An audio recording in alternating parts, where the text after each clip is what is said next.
Una de las relaciones, hermanos, más hermosas que nosotros encontramos en la Biblia es la relación de siervo y señor. El Señor es aquel que protege y sustenta a sus siervos. Y sus siervos son aquellos que, alegres, ¿cierto?, y con gratitud de corazón, le sirven. Pero las relaciones humanas de señor y siervo no son capaces de manifestar la seguridad de los siervos de Dios, como tampoco pueden expresar el amor profundo que Dios tiene por sus siervos. Por eso, hermanos, tenemos que remitirnos siempre a la Biblia cuando queremos comprender cuánto amor tiene Dios por sus siervos y cuán imposible es que alguno de sus siervos se pierda o que tan solo sufra fuera de los propósitos de Dios. Hermanos, no hay honor más alto para nosotros que ser siervos de Dios. El título académico más elevado, la posición más distinguida, no pueden competir con este llamado. No debiera haber un deseo más grande en nuestros corazones que ser llamados por Dios con este título, mi siervo. David es un claro ejemplo de un siervo de Dios. Dios habla de él en términos particulares como mi siervo. Era un hombre conforme al corazón de Dios, un modelo de fe y de obediencia. Pero aún así, hermanos, nosotros vemos que este campeón de la fe tuvo sus caídas. Dios no ocultó sus faltas, pero ciertamente, hermanos, resaltó sus victorias. Y a pesar de sus propios errores, David estaba consciente de que había sido llamado por Dios para servir a su pueblo escogido. Su apelación al auxilio de Dios se basaba siempre en este argumento. Él decía, porque yo soy tu siervo, como podemos leer en Salmo 143, versículo 12. Esa era la garantía para David de que Dios no lo abandonaría. Y esta mañana nos vamos a detener entonces en el capítulo 30 de Primera de Samuel, en un punto decisivo en la vida de David, cuando todas las circunstancias parecían estar en su contra, cuando él mismo sabía que no podía alegar inocencia, y que merecía con creces la aflicción que estaba padeciendo. Pero aún así, hermanos, David conocía a Dios y sabía que podía contar con el Dios de la gracia. Y hermanos, cuánta falta nos hace a nosotros conocer el corazón de Dios para que sepamos que podemos contar con Él sea cual sea la situación en la que nos encontremos. Y que Dios, hermanos, está siempre mucho más dispuesto a perdonarnos que nosotros a arrepentirnos. Espero que el Señor hable a nuestros corazones y nos muestre su enseñanza en este relato. Como está escrito en Romanos 15:4, porque las cosas que se escribieron antes, para nuestra enseñanza se escribieron, a fin de que por la paciencia y la consolación de las Escrituras tengamos esperanza. También 1 Corintios 10, 11 y 12 nos dice lo siguiente acerca de los relatos del Antiguo Testamento. Y estas cosas les acontecieron como ejemplo, y están escritas para amonestarnos a nosotros, a quienes han alcanzado los tiempos de los siglos. Así que el que piense estar firme, mire que no caiga. Y eso, hermanos, es lo que nosotros vamos a ver hoy. Una amonestación para no apartarnos de Dios y la consolación de saber que aunque nosotros mismos seamos los culpables de nuestra propia desgracia, aún así no hay nada mejor para nosotros que volvernos a Dios de todo corazón y confiar en Él.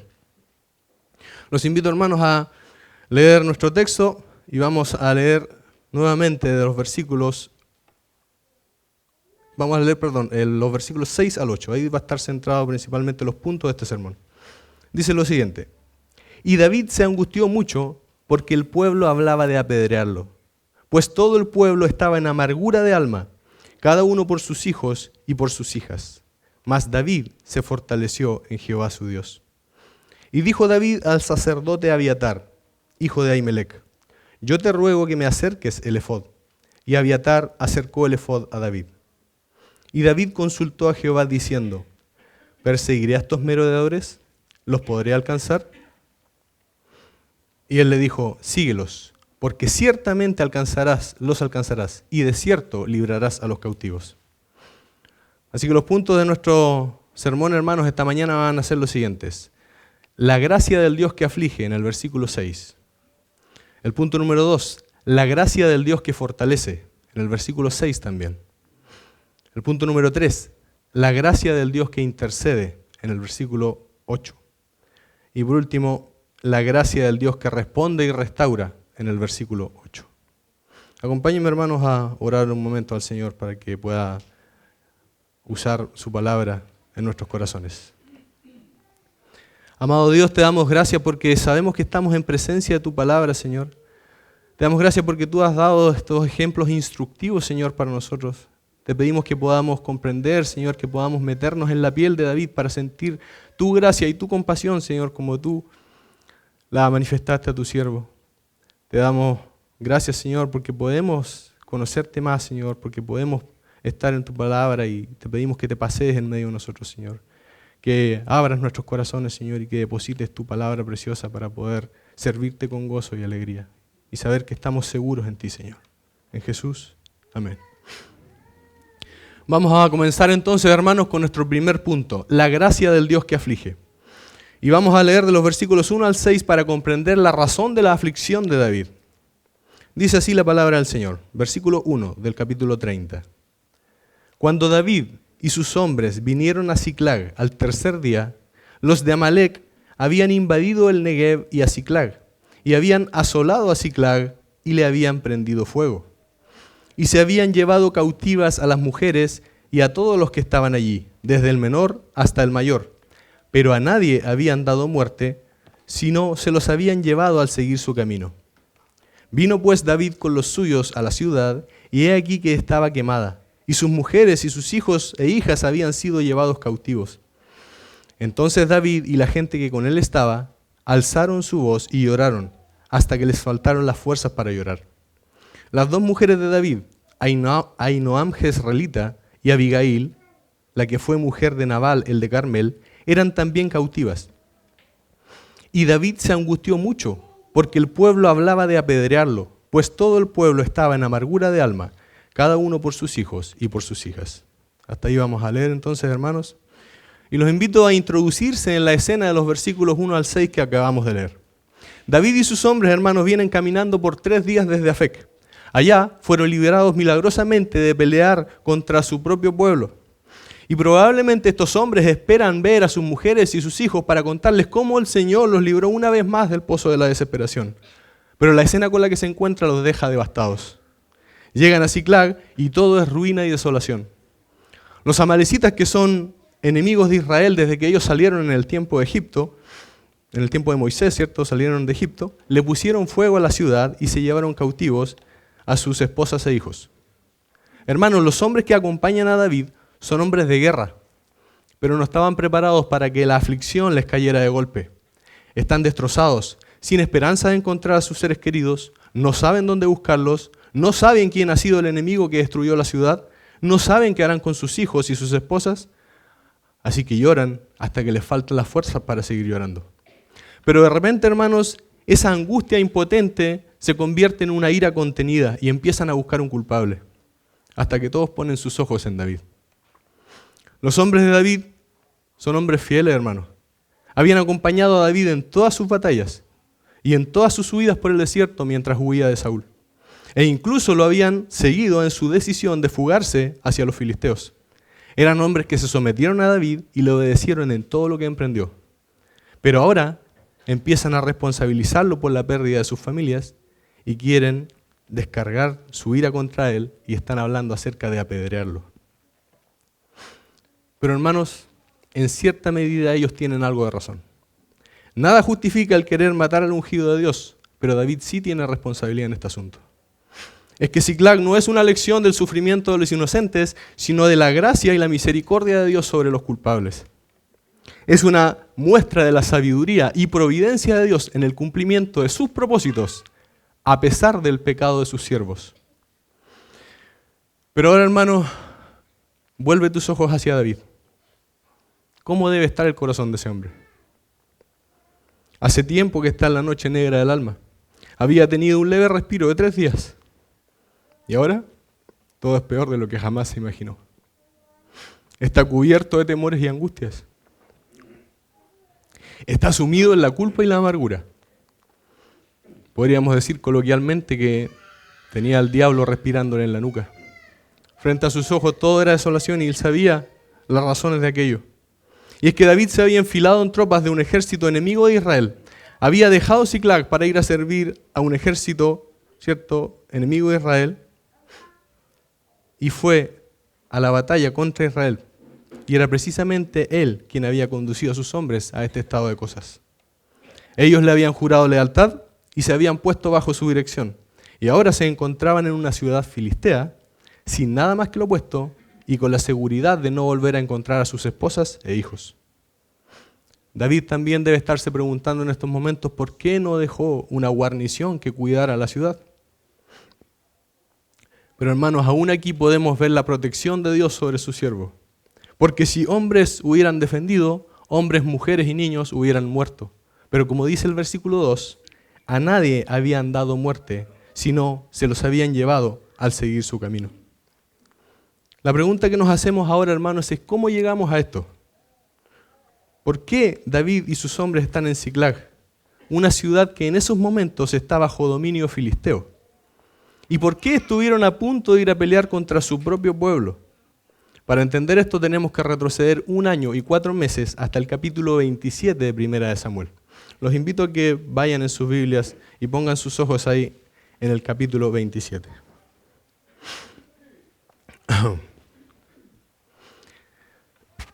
La situación al inicio del capítulo 27 es la siguiente. David y sus hombres se encuentran en el desierto de Sif. Y David acaba de perdonar la vida de Saúl por segunda vez. Hasta el capítulo 27, David había estado huyendo de Saúl. Hermanos, había estado huyendo por cerca de 10 años. Como sabemos, David era un hombre conforme al corazón de Dios. Era el rey que Dios había escogido para gobernar a su pueblo. Pero Saúl era un rey conforme al corazón del pueblo. Era lo que Israel se había buscado. Saúl, hermanos, había sido desechado como rey cuando desobedeció el mandato de ejecutar la venganza contra los amalecitas. Y Saúl supo muy temprano que David había sido ungido rey en secreto para ser el futuro rey de Israel. Así que lo persiguió para matarlo en cada lugar donde David se escondía. Y hermanos, la situación para David no era fácil. Huir solo durante tanto tiempo ya es difícil. Pero imagínense lo que es huir con 600 hombres, más sus mujeres y niños. Eso sí lo hace terriblemente más difícil. Tener que proveer sustento para todos ellos, esconderlos en las cuevas del desierto y por los montes de Judá. Huir a cualquier hora, ser acorralado por los ejércitos de Saúl. Ser traicionado por los hombres de las mismas ciudades que él había defendido, como en el caso de Keila. Todo eso, hermanos, debe haber sido tremendamente angustiante para David. Tan atribulado estaba que en el capítulo 23 vemos que su amigo Jonatán tuvo que salirle al encuentro para fortalecerlo. Y sabemos que el Dios de toda consolación estaba fortaleciendo el corazón de su siervo para que pudiera soportar. Dios estaba forjando el carácter de su siervo David y enseñándole a depender de él. Pero en algún punto, hermanos, en medio de un mar de aflicciones, David perdió a Dios de vista. Estaba en un proceso de agotamiento espiritual y no pudo soportar más el mantener firme su posición. Así que lo vemos en el capítulo 7 claudicando y cediendo a la tentación de buscar un alivio temporal sin consultar a Dios. Leemos el versículo 1 del capítulo 27. Dijo luego David en su corazón: al fin seré muerto algún día por la mano de Saúl. Nada, por tanto, me será mejor que fugarme a la tierra de los filisteos, para que Saúl no se ocupe más de mí, y no me ande buscando más por todo el territorio de Israel. Y así escaparé de su mano. Hermanos, no era normal que David tomara una decisión sin consultar a Dios. Su proceder siempre había sido buscar el rostro de Dios. Él mismo dice en el Salmo 16:8, a Jehová he puesto siempre delante de mí, porque está a mi diestra, no seré conmovido. Pero aquí, hermanos, precisamente en el desierto, donde tantos hombres fallaron, vemos a David también cayendo en la incredulidad, dudando de que Dios pudiera cumplir su promesa de hacerlo rey. Dios nunca le dijo que se fuera a Filistea, al contrario. En el capítulo 23, versículo 5, Dios le había dicho claramente por medio del profeta Gad que se quedara en tierra de Judá. Y bendito sea Dios, hermanos, que no esconde las fallas de sus siervos para que así sirvan de faro de advertencia para sus escogidos en el tiempo futuro. Como escribió C.H. Mackintosh, Dios no escribió la historia de los ángeles, sino la de hombres con pasiones semejantes a las nuestras. Pero hermanos, El que David haya tenido una crisis de incredulidad, el que su corazón le haya fallado, no debe exaltarnos. Al contrario, eso tiene que humillarnos profundamente. Porque si alguien como él cayó en la desesperación, ¿cuánto más nosotros? Que pocas veces peleamos las batallas de Jehová, que no hemos puesto al Señor siempre delante de nuestros ojos. Leemos el versículo 3 del capítulo 27 y dice: y moró David con Aquis en Gat. Hubiera sido mucho mejor para David quedarse en Judá padeciendo persecución injustamente que fugarse a los filisteos y sufrir internamente. Como dijo Thomas Brooks, algunos se han puesto bajo tormentos externos para librarse de aflicciones internas. Algunos se han puesto bajo tormentos internos para librarse de aflicciones externas. Mudarse a la capital filistea no le iba a salir gratis a David y sus hombres. Fue un triste espectáculo, hermanos, ver al vencedor de Goliat humillándose delante de un rey filisteo. El futuro rey de Israel sirviendo a un rey pagano. Aquel que contaba con el favor del cielo, actuando miserablemente para ganarse el favor de Aquis. O Abimelech, que era un título. ¿Ya? Abimelech era un título tal cual como Faraón o como César. Con la problemática que en lengua semita, Abimelech significa mi padre rey. Imagínense lo que es para un hombre que sirve a Dios y sabe que de todo corazón que tiene un Dios en los cielos, tener que referirse a este rey con ese título. Leemos en 27:5, ahí mismo en el capítulo 27, versículo 5, y dice lo siguiente. Y David dijo a Aquis: si he hallado gracia ante tus ojos, séame dado lugar en alguna de las aldeas para que habite allí. Pues, ¿por qué ha de morar tu siervo contigo en la ciudad real? Y Aquis le dio aquel día a Siclag, por lo cual Siclag vino a ser de los reyes de Judá hasta hoy. Así que por esa razón se encontraban en Siclag. Recordaremos, hermanos, que años atrás, en el capítulo 21, David ya se había fugado a los filisteos en una ocasión. Y recordaremos que en esa ocasión él se hizo pasar por loco, dejaba correr saliva por su barba y escribía en las paredes y en las puertas de las casas. Pero Dios lo libró de morir en manos de los filisteos. Y en gratitud David escribió el Salmo 34 y 36, 34 y 56. Pero ahora, hermanos, la cosa era mucho más difícil. Ahora David tenía que hacer creer a Aquis que no lo estaba engañando. Tenía que demostrar fidelidad. Así que en los versículos 8 al 12 de este mismo capítulo 27 donde estamos leyendo, leemos cuál fue su actuar durante el tiempo que estuvo en la tierra de los filisteos. Versículo 8. Y subía David con sus hombres y hacían incursiones contra los jesuritas, los jezritas, los amalecitas, porque estos habitaban de largo tiempo la tierra, como quien va desde Chur hasta la tierra de Egipto. Y asolaba David el país, y no dejaba con vida hombre ni mujer, y se llevaba las ovejas, las vacas, los asnos, los camellos, las ropas, y regresaba a Aquis. Y decía Aquis: ¿dónde habéis merodeado hoy? Y David decía: en el Negev de Judá, y en el Negev de Jerameel, o en el Negev de los ceneos. Ni hombre ni mujer dejaba David con vida para que viniesen a Gat, diciendo: no sea que den aviso de nosotros y digan: esto hizo David. Y esta fue su costumbre todo el tiempo que moró en tierra de los filisteos. Y Aquis creía a David y decía: él se ha hecho abominable a su pueblo Israel y será siempre mi siervo. Vamos a ver, hermanos, que eso era lo que decía Aquis, pero Dios tenía otros planes para su siervo. David, hermanos, le hacía creer a Aquis que estaba atacando a su propio pueblo cuando en realidad estaba destruyendo a los pueblos que los israelitas no habían podido expulsar al sur de Judá. Pero vemos cómo aún en toda esta escena negra, aún así, Dios está usando a David para liberar a su pueblo Israel. David aún continuaba peleando las batallas de Jehová, pero lo hacía con motivaciones erradas, para no ser descubierto, para tapar bocas. Durante 16 meses estuvo con el alma colgando de un hilo, viviendo el engaño, escondiendo su actuar y viviendo una vida doble. Mentira tras mentira actuaba para no ser descubierto. había dejado de esconderse de Saúl, pero ahora tenía que esconder su actuar de Aquis bajo la mirada escrutante de los capitanes filisteos. Difícilmente, hermanos, se escuchaban alabanzas en el campamento de Siclag. De hecho, algunos teólogos dicen que es probable que en este tiempo David no escribiera ningún salmo. Su arpa se llenó de polvo y arrastró a todos sus hombres a la hipocresía. Y esto ya era peor que haberse quedado en Judá, siendo perseguido por Saúl. Pero David no podía salir del hoyo en que se había metido. Y hermanos, si el panorama era negro para David en el capítulo 27, leemos cómo se pone en el capítulo 28. 28, versículo 1, dice lo siguiente. Aconteció en aquellos días que los filisteos reunieron sus fuerzas para pelear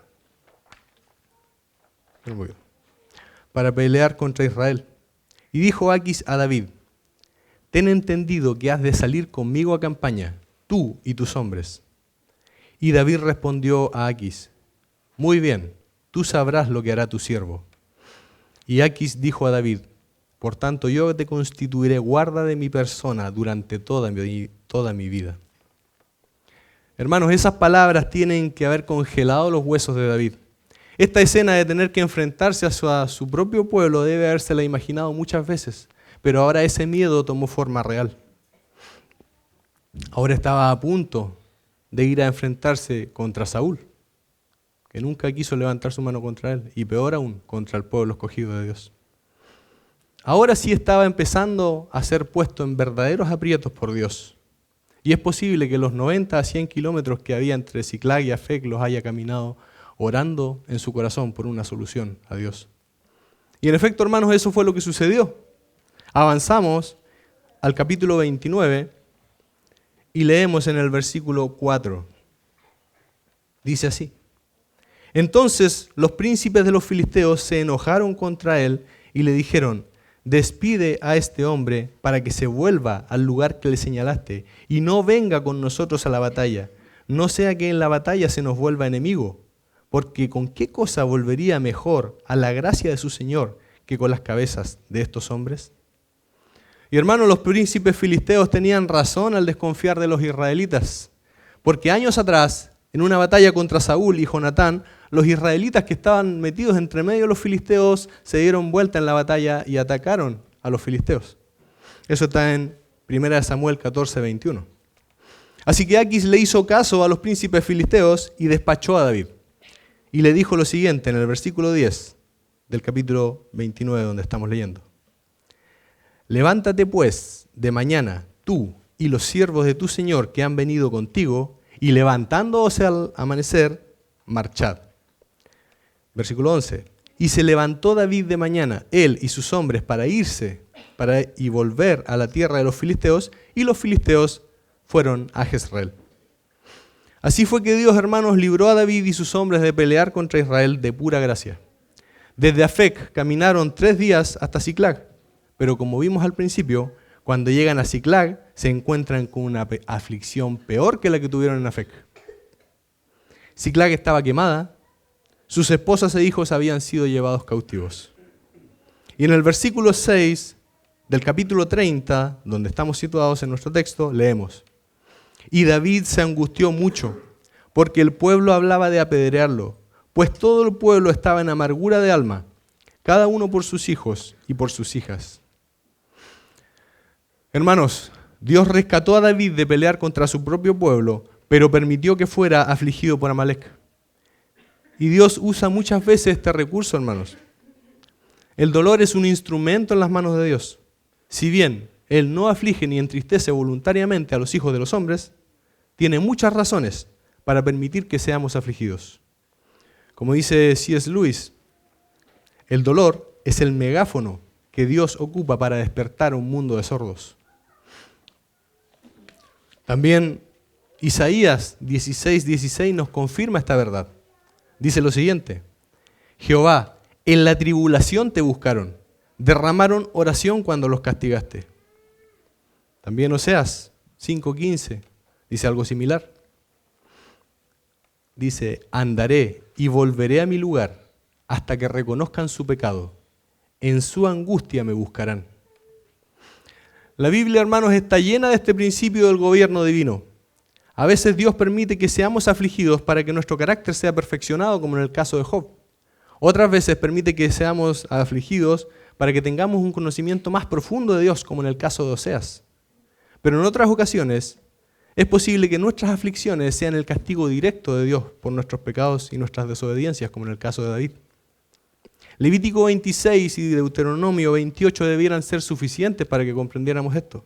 El Nuevo Testamento también lo afirma de forma categórica. Pero hermanos, es triste ver que la iglesia casi en general se ha olvidado de lo que es el castigo paterno de Dios. Somos muy buenos para pensar que nuestras aflicciones son siempre por factores externos. Pero si somos honestos, hermanos, nos vamos a dar cuenta que en la mayoría de las veces son el resultado directo de nuestras propias malas decisiones y de nuestras propias malas acciones. Y nos cuesta tanto reconocer esto.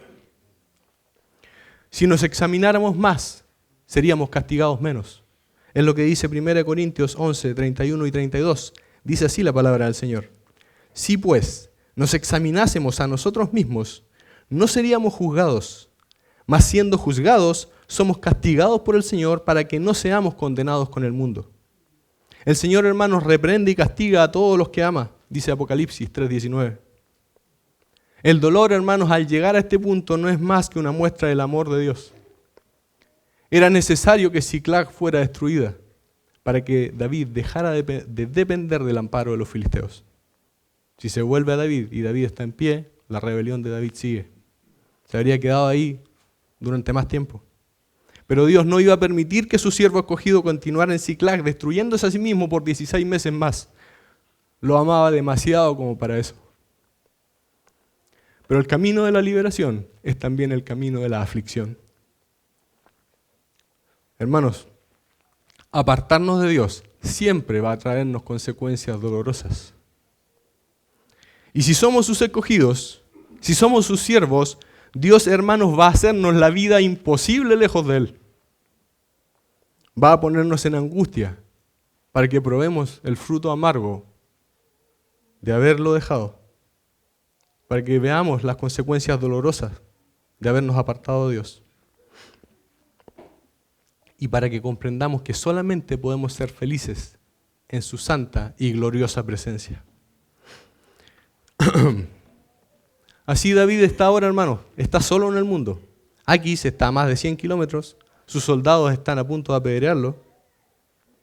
No podía apoyarse en nadie más. No tenía nada ni a nadie. Pero esa bendita aflicción lo llevó a poner sus ojos en Dios y darse cuenta que en Dios lo tenía todo. ¿Qué hubieran sido las piedras en las manos de sus soldados cuando David mismo podía confiar su vida en las manos de Dios? Y tal vez tú, hermano, te encuentras en algún abismo de depresión y no sabes cómo salir de ahí. Tal vez hiciste del trabajo la satisfacción de tu alma. Puede que hayas buscado un alivio temporal en el mundo, en distracciones inútiles, en malas compañías o en algo que Dios desaprueba. Puede que tu testimonio esté silenciado por tu pecado. Y tal vez estás como David entre los filisteos, sin llamar a los enemigos de Dios al arrepentimiento. Puede que tu jefe sea un Aquis que ni siquiera sabe que tú eres cristiano. Puede que lleves años caminando así. Y puede que hasta hayas olvidado lo que es saberse amado por el Señor. Puede que hayas perdido el gozo de la salvación. Tal vez abandonaste tu posición y no sabes cómo recuperar lo perdido. Hermano, puede que pienses que no hay salvación para ti o que has caminado demasiado tiempo en tu pecado. Pero nada te será mejor que volverte a Dios y confiar en Él. Mira a Manasés, hermano. Acompáñenme para que leamos con nuestros propios ojos en 2 de Crónicas 33:12 cómo es la gracia del Señor. 2 de Crónicas 33:12.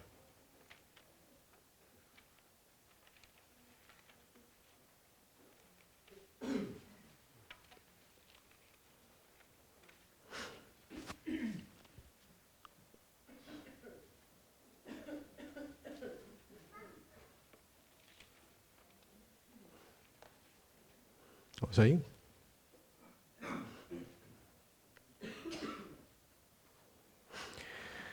Hermanos, ¿puede haber rey más malo y que haya permanecido por más tiempo en sus pecados que Manasés? No. Pero mira lo que dice la palabra del Señor. Mas luego que fue puesto en angustias, oró a Jehová su Dios, humillado grandemente en la presencia de sus padres, del Dios de sus padres.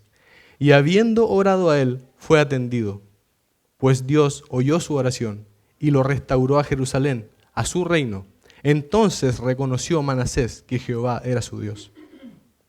La aflicción correctiva, hermanos, es la gracia que nos muestra que nuestra existencia es miserable sin Dios. Así como un niño que juega lejos de su casa, cuando ve que corre verdadero peligro, lo único que desea es volver a los brazos de su padre. Así también nosotros muchas veces necesitamos ser afligidos, hermanos, para que veamos que solamente en Dios está nuestro reposo. Que veamos que Él es nuestro escudo y fortaleza, nuestro pronto auxilio en las tribulaciones, y que solamente en su presencia hay plenitud de gozo y delicias a su diestra para siempre. Y eso, hermanos, nos lleva a considerar el punto número 2, la gracia del Dios que fortalece. Leemos el versículo 6, parte B. Mas David se fortaleció en Jehová su Dios. Este más muestra el punto de quiebre entre lo oscuro de la situación y la luz de la liberación. La salida para David, hermano, no estaba en buscar una solución, sino en depender de Dios. David no buscó una divina como Saúl. No se abandonó al fatalismo incrédulo que no puede ver más allá de las circunstancias, sino que se entregó en manos del Dios que controla esas circunstancias. Nadie se puede fortalecer en Dios si no lo conoce. Y David sí conocía a Dios. Nosotros sabemos por los salmos que él meditaba en la ley de Dios. Esa misma ley podía recordarle las misericordias de Dios. Como dice en Deuteronomio 4, que anticipa la condición más deplorable en la que pudiera encontrarse un israelita. Y en ese estado, en esa condición, Deuteronomio 4:29 dice lo siguiente: mas si desde allí buscares a Jehová tu Dios, lo hallarás si lo buscares de todo tu corazón y de toda tu alma. Hermano, David que estás acá presente, no hay lugar tan lejano donde Dios no pueda oír el llanto de la fe. No existe un obstáculo fuerte entre la compasión de Dios y el rostro que lo busca. No hay tinieblas tan densas, hermanos, que puedan ocultar de los ojos de Dios a un hombre que gime a Él por perdón y misericordia. David se fortaleció en Jehová su Dios, y algunas versiones traducen se esforzó en el Señor su Dios, o se asió del Señor su Dios. Así que fortalecerse acá implica confiar tomándose firmemente de Dios. Implica abandonar totalmente nuestras propias fuerzas y estrategias como algo inservible frente a la palabra y el poder de Dios. Para David, hermanos, no habían otras opciones. O lo salvaba Dios o lo salvaba Dios. Se aferró a Dios con la tenacidad de Job cuando dijo: aunque Él me matare, en Él esperaré. Ahora, hermanos, ¿cómo fue que se fortaleció David? ¿O cómo podemos fortalecer nosotros? O como dice nuestro punto, ¿cómo Dios fortaleció a David? Primero, confiando en la palabra y en el poder de Dios. El cántico de Ana dice en 1 Samuel 2:9, porque nadie será fuerte en su propia fuerza. Y en contraste, el Salmo 84 dice, bienaventurado el hombre que tiene en ti sus fuerzas, en cuyo corazón están tus caminos. Así que la única forma en que podemos ser fortalecidos es en Dios. Como dice Zacarías 10:12, y yo los fortaleceré en Jehová. Y en el Nuevo Testamento encontramos en Efesios 6:10, por lo demás, hermanos míos, fortaleceos en el Señor y en el poder de su fuerza. La verdadera fortaleza del creyente, hermanos, está en la comunión con Dios. Porque en Jehová el Señor está la fortaleza de los siglos, dice Isaías 26:4. También el Señor Jesús dice a sus discípulos, porque separados de mí, nada podéis hacer. Hermanos, solamente en la palabra de Dios tenemos la autoridad que necesitamos para actuar y solo en su presencia tenemos el poder que necesitamos para vencer. Si nos preguntaran, ¿por qué haces esto o aquello? Nuestra respuesta debería ser, porque el Señor lo mandó, porque el Señor lo dice, porque está escrito en su palabra. Si nos preguntan, ¿cómo sabes que lo lograrás? Nuestra respuesta debería ser, porque el Señor está conmigo. Por lo tanto, hermanos, si queremos ser fortalecidos por Dios, debemos confiar en su palabra y depender exclusivamente de su poder. Segundo, podemos ser fortalecidos por Dios recordando los hechos poderosos de Dios y sus misericordias hacia nosotros. Recordar liberaciones pasadas afirma el pensamiento de que Dios cumplirá sus propósitos en nosotros. ¿Había ungido Dios a David para que muriera apedreado? ¿Le había enseñado a depender de él para ahora reírse en su calamidad? Era Dios quien había escogido a David como siervo, hermanos. Él no pensó un día, quiero ser rey, ¿qué es lo que debo hacer? No hizo un plan para poder llegar a ser rey. Dios lo escogió, la idea fue de Dios, no fue de él. Así también nosotros, hermanos, no fuimos nosotros los que escogimos a Cristo, sino que Él nos escogió a nosotros y nos ha puesto para que vayamos y llevemos fruto, y nuestro fruto permanezca. Hermanos, si te has arrepentido de cosas que sabías que estaban mal, confía en Dios de esta forma. Porque Dios no te escogió para dejarte morir de pena en la mazmorra de tus culpas. No te hizo amar sus mandamientos para encadenarte con ellos al infierno. Al contrario, dice la palabra que te ha dado consolación eterna y buena esperanza por gracia. Tercero, podemos fortalecernos en Dios pidiendo sabiduría y obedeciendo sus mandatos, que fue lo que hizo David. Consultó a Jehová y estuvo dispuesto a obedecer. Dios nos enseña más, hermanos, en la medida que nosotros obedecemos más. Y en la medida que obedecemos más, nos da mayor capacidad. La Biblia dice en Hebreos 11:34 que los hombres de Dios se hicieron fuertes en batallas, no fuera de ellas. Al hombre fiel es al que Dios le confía mayormente. Así como una herramienta que se utiliza, se le saca filo y se cuida, si es que hace el trabajo para el que fue diseñada. Pero un hombre caminando en los propósitos de Dios, hermanos, es siempre sostenido por el poder de Dios. David consultó a Dios para obedecer y Dios respondió. Años más tarde, hermanos, probablemente recordando este episodio de su vida, David escribe, el día que clamé me respondiste, me fortaleciste con vigor en mi alma. Eso está en el Salmo 138:3. Así que David se fortaleció confiando en Dios, buscando su consejo y obedeciendo su palabra. Veamos ahora, hermanos, cómo entonces Dios intercedió por su siervo David. El punto número 3, la gracia del Dios que intercede. Versículo 8, parte A. Y David consultó a Jehová diciendo, ¿perseguiré a estos merodeadores? ¿Los podré alcanzar? Hermanos, qué importante es lo que dice acá con palabras tan sencillas. David consultó a Jehová, pero lo hizo para obedecer. El que haya consultado es evidencia de su arrepentimiento. Ya no se somete más a hacer lo que le susurra su propio corazón, sino lo que Dios diga. Y eso es precisamente el arrepentimiento, hermanos. No es llorar como Saúl, sino obedecer como David. Es un cambio de mente, un cambio de disposición. Obedecer. Pero ¿qué fue lo que llevó a David a consultar a Dios? ¿O por qué oraríamos nosotros si no hubiera una esperanza de que seremos oídos en el tribunal del cielo? La fe precede a la verdadera oración. Y es Dios, a través de su espíritu de oración, quien nos mueve a orar. Porque nadie, hermanos, buscaría a Dios en oración si Él no despierta un deseo santo en nosotros para que clamemos a Él. Él ilumina nuestra mente para que podamos ver en Él la fuente inagotable de nuestros recursos. También vemos a David, hermanos, consultando por medio de un sacerdote. Ese era el medio dispuesto por Dios en el Antiguo Testamento. Dios exige la correcta adoración y provee todos los medios para responder abundantemente. Si somos débiles, el Espíritu nos ayuda en nuestra debilidad.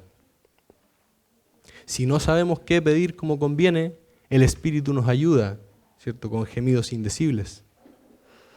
Si no podemos acercarnos a Dios sin un sacerdote, como en el caso de David, Dios ha declarado a su Hijo sumo sacerdote para siempre para interceder por nosotros.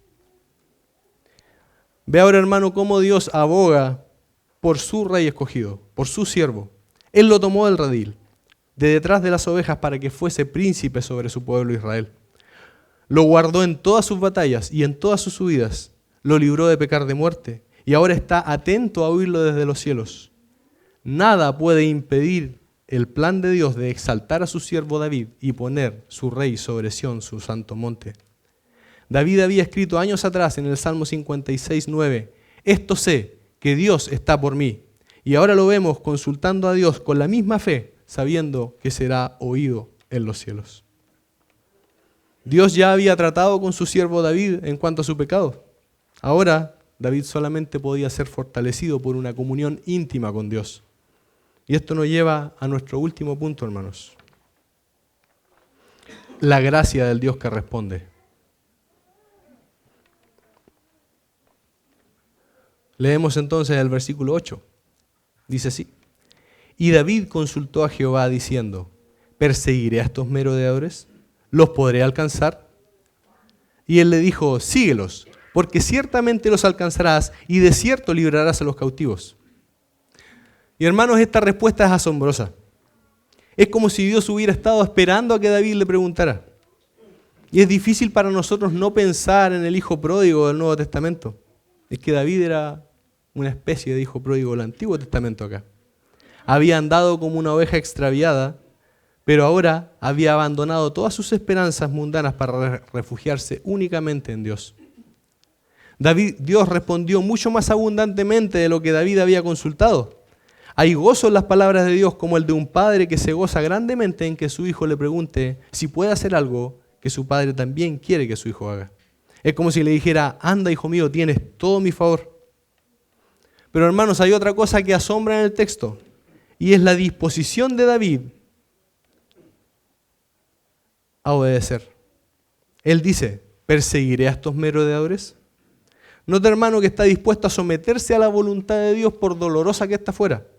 Sus hombres podrían haberse acercado a él y haberle dicho, David, encontramos huellas que van hacia el torrente de Besor. Y David le habría dicho, no sigan. Dios habló y su palabra debe ser obedecida.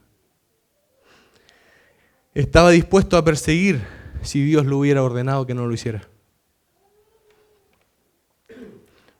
Hermanos, ¿qué escuela puede formar el carácter de Dios como la palabra del Señor?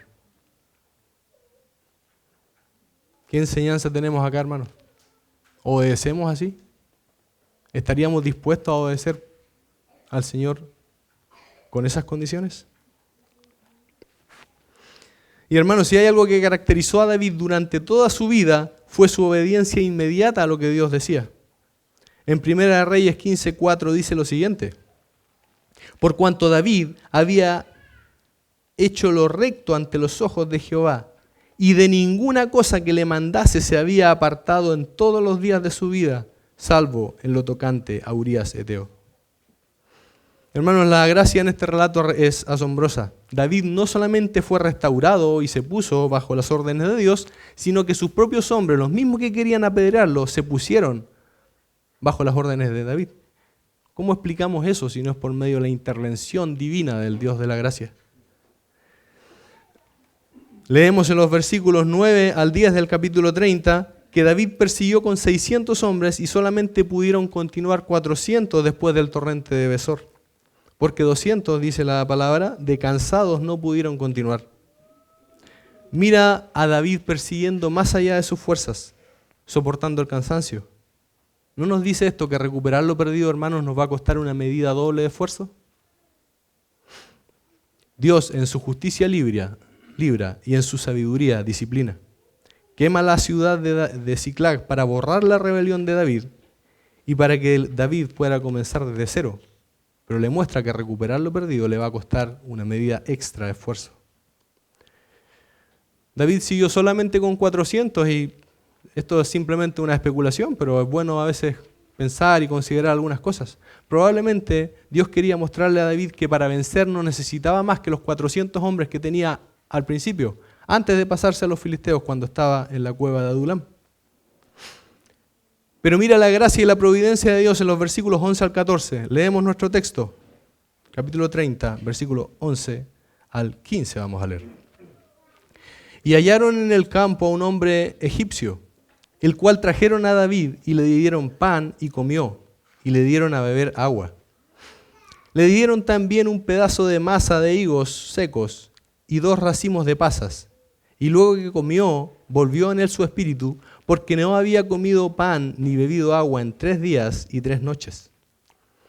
Y le dijo David, ¿de quién eres tú? ¿Y de dónde eres?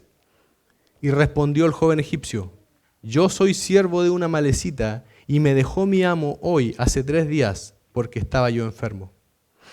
Pues hicimos una incursión a la parte del Negev, que es de los cereteos, y de Judá, y al Negev de Caleb, y pusimos fuego a Siclag. Y le dijo David, ¿me llevarás tú a esa tropa? Y él le dijo, júrame por Dios que no me matarás, ni me entregarás en mano de mi amo, y yo te llevaré a esa gente. Vemos acá, hermanos, que el rescate de la gracia produce gracia. Un corazón que ha sido perdonado también extiende su perdón a otros. La restauración no solamente resulta en gracia, sino en obediencia. Estaba escrito en Deuteronomio 10:19, amaréis pues al extranjero, porque extranjeros fuisteis en la tierra de Egipto. Y eso, hermanos, es lo que hacen estos hombres que estaban a punto de desmayar de puro cansancio. Se detienen a orar correctamente. Y a pesar de que el joven egipcio confiesa su pecado, David le perdona la vida. Dios, hermanos, comienza a mostrar qué clase de rey era el que él había escogido para gobernar a su pueblo Israel. Ahora, hermanos, este suceso es maravilloso porque es gracia para el egipcio, pero es una palabra de aliento para David. David, hermanos, ahora sabe que los atacantes son amalecitas. Ahora su vigor es renovado por una conciencia de que sabe que está actuando en la voluntad de Dios. Ahora sabe que los merodeadores son los amalecitas, son los enemigos de Jehová, son los que Saúl dejó escapar en su desobediencia, son los que Dios había dicho en Deuteronomio 25:19, borrarás la memoria de Amalec de debajo del cielo, no lo olvides. Y ahora, hermanos, David tiene una oportunidad de honrar el nombre de Dios que ha sido deshonrado.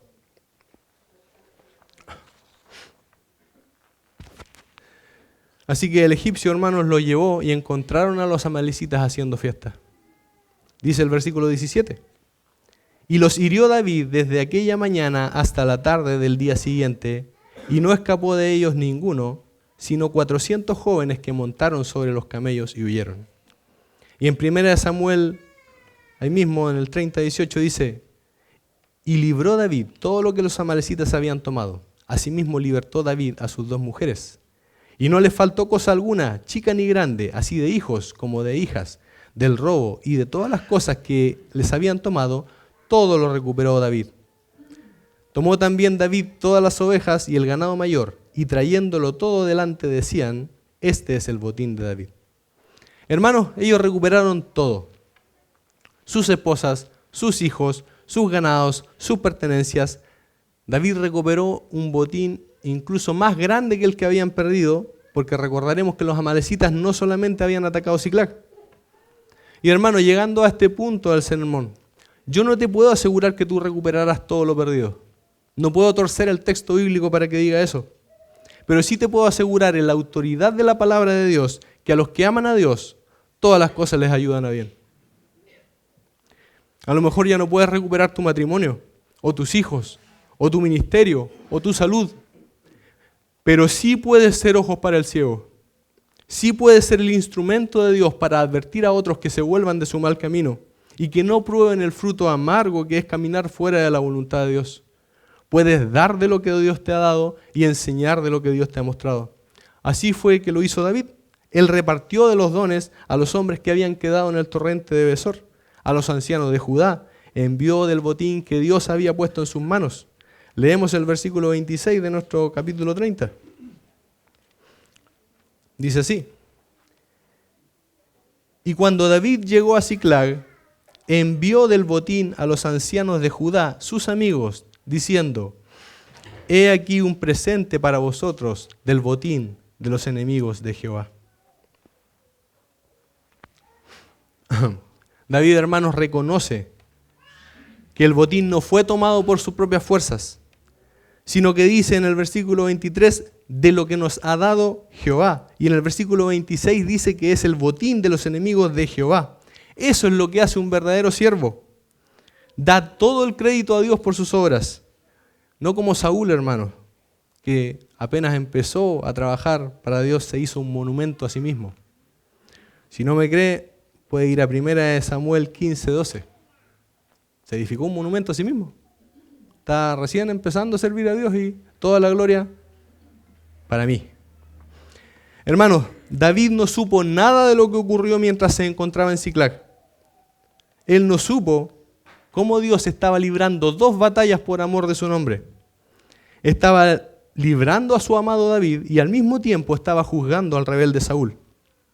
De hecho, el capítulo 28, si ustedes se fijaron cuando estábamos leyendo, es un paréntesis y narra la visita de Saúl a la bruja de Endor. Este es un contraste magnífico que Dios hace para mostrar la diferencia entre su siervo David y entre uno que siempre se sirvió a sí mismo y que hizo todo para sí.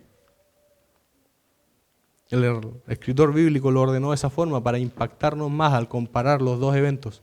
Como en la hora de la prueba más negra vemos a Saúl consultando a una bruja, pero vemos a David consultando a Dios.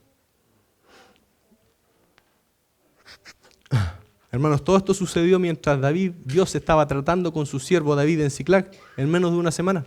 Después de 10 años de espera, llegó la solución y el Señor actuó rápidamente. De hecho, los últimos 4 capítulos de 1 Samuel se desarrollan lo más rápido que nosotros podríamos pensar. David estaba caminando hacia Siclag y Dios estaba juzgando a Saúl. Hermanos, y así muchas veces nosotros no podemos ver lo que Dios está haciendo, pero Él está trabajando constantemente y sin cesar por amor de los suyos. Es Dios, hermano, quien sale al encuentro de su oveja perdida. Es Él quien desnuda su santo brazo y te dice: no temas, hijo, aquí estoy yo para salvarte. Es Él quien decide rodear como con un escudo a su pueblo y lo defiende. Y aunque nosotros, hermanos, nada sepamos de eso, ¿cuántas veces Dios nos ha librado sin que nosotros lo sepamos? ¿Cuántas veces nos libró a su pueblo escogido por amor a sus siervos? Míralo allá en los llanos de Moab, defendiendo a su pueblo sin que ellos supieran nada. Ellos podían estar murmurando en sus tiendas, hablando mal contra Dios a sus espaldas y hablando mal contra su siervo Moisés, y al mismo tiempo Dios estaba defendiéndolos a sus espaldas y controlaba hasta lo que decía Balaam para que ninguna palabra se dijera contra su pueblo amado. Podrían ser un pueblo duro, de cerviz y rebelde, pero Números 23:21 dice: no ha notado iniquidad en Jacob, ni ha visto perversidad en Israel. Jehová su Dios está con él, y júbilo de rey en él. Hermanos, ¿cómo no podemos alabar a un Dios así, que no ha hecho con nosotros conforme a nuestras iniquidades, ni nos ha pagado conforme a nuestros pecados? Este es el Dios de la gracia que sale al encuentro de sus siervos. Son suyos. Y si tú eres uno de sus siervos esta mañana, puedes confiar de que el Señor está velando por ti. Y que puedes volverte a Él en cualquier momento y sea cual sea la situación. Aunque tú seas el culpable, vuélvete al Señor. Hay esperanza, no vas a ser rechazado jamás. Pero hermanos, quedaríamos con un sentimiento incompleto si no vemos cómo este texto también apunta a nuestro Señor Jesucristo. Veamos dónde todo comenzó. Todo comenzó en el desierto, con David huyendo de Saúl. En el desierto también pecó todo Israel. En el desierto también cayó Moisés. Y en el desierto de Sif tropezó David. Pero cuando vino el cumplimiento del tiempo, vemos a uno en el desierto. con todas las circunstancias en su contra, donde el alimento es una necesidad biológica, Él responde con las palabras más sublimes que pueden haber salido de la boca de un hombre en aflicción. Y dice, no solo de pan vivirá el hombre, sino de toda palabra que sale de la boca de Jehová, de Dios. Míralo ahora, hermano, siendo angustiado más allá de lo soportable. No por algo que él haya hecho como David, sino por lo que todos nosotros hicimos. Míralo ahora, persiguiendo, cansado, sediento por los montes y los valles de Israel. Y cuando encuentra a los publicanos y los pecadores, los pone sobre sus hombros gozosos. Este rey perfecto, hermanos, no tiene dos esposas como David. No tiene una Ahinoam, ¿cierto? Y una... No era la Betsabé. No tiene una Ahinoam y una Abigail. Este rey tiene solamente una esposa, pero la ama como a sí mismo y se cuelga del madero de la cruz y lo tiñe con su sangre para que ella pueda ver las excelencias de su amor. Míralo ahora triunfando sobre la muerte. Ha peleado él solo la batalla. Le quitó el botín al valiente. Puso en fuga al enemigo de nuestras almas. David, hermanos, no pudo exterminar completamente a los enemigos de Israel.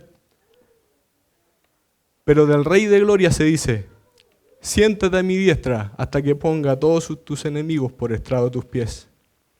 Míralo ahora, hermano, subiendo a lo alto, resucitando a los muertos y llevando cautiva la cautividad, repartiendo dones a los hombres.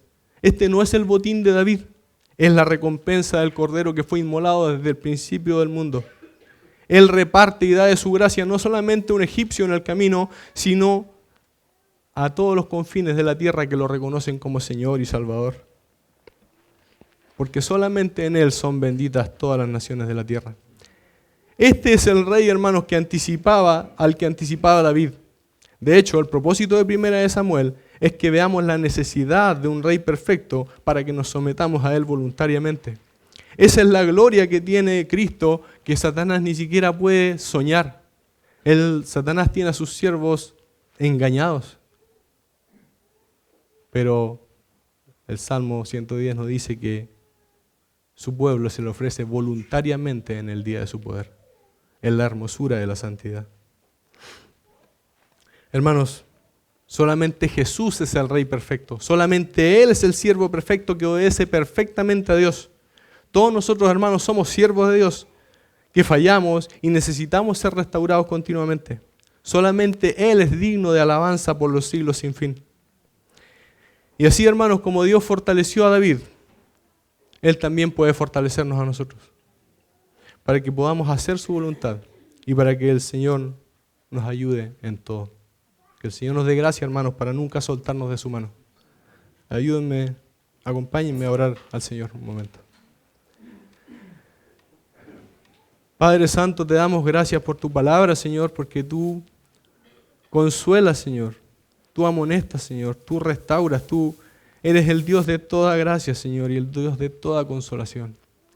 Te damos gracias porque tú, Señor, puedes utilizar tu palabra y rogamos que lo hagas, Señor, hablando a nuestros corazones. Que podamos meditar en esto, Señor, y saber que tú estás en medio de tu iglesia, Señor. Que tú te paseas en medio de los candelabros, Señor, y estás gobernando todo. Tú eres la cabeza de tu iglesia y te damos gracias. En tu nombre oramos, Jesús. Amén.